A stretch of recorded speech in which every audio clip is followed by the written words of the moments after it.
kita membedakan yang salah dan yang benar, yaitu kalau menurut saya pribadi dari firman Tuhan ya.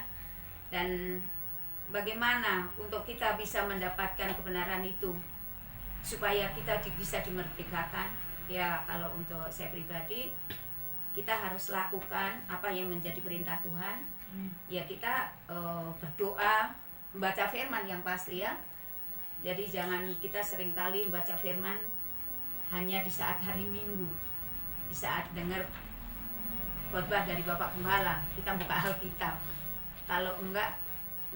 Jadi kita ke gereja tiap minggu, ikut komsel, ikut apa, kalau kita nggak pernah buka Alkitab, kalau menurut saya nggak ada artinya. Kita nggak ngerti apa sih arti ini, apa sih arti itu.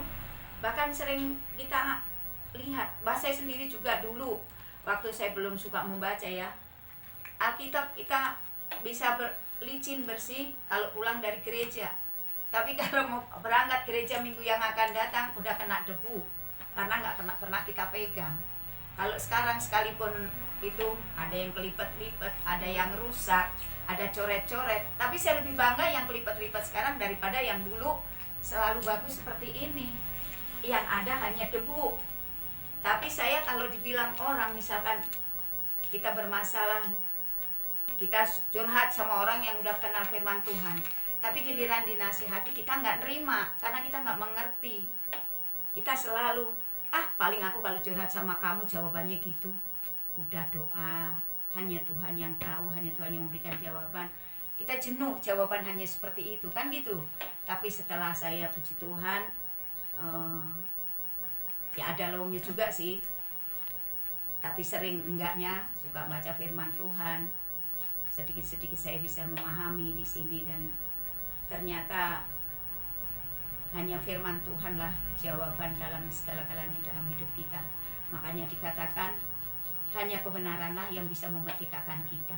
Itu saya imanin dan saya yakin memang hanya kebenaranlah yang bisa memerdekakan hidup kita. Apa artinya untuk memerdekakan hidup kita?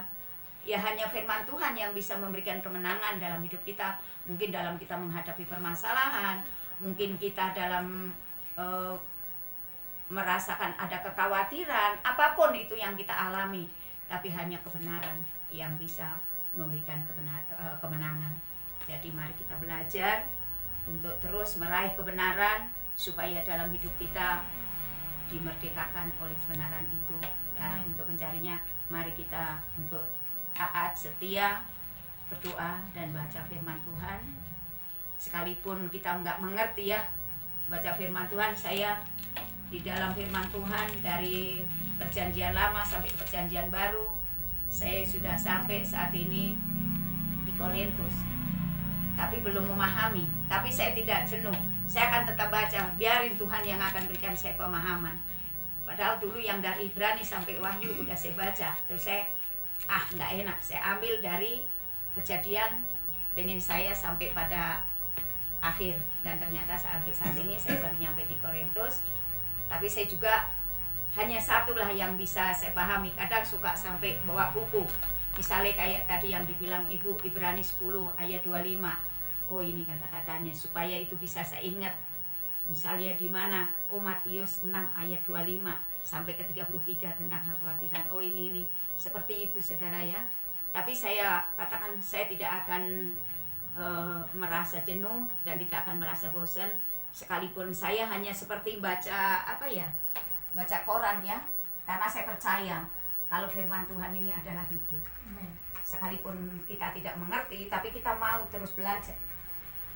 Tuhan suatu saat dan pada waktunya Tuhan pasti kita akan diberikan pengertian dan kita akan mengerti.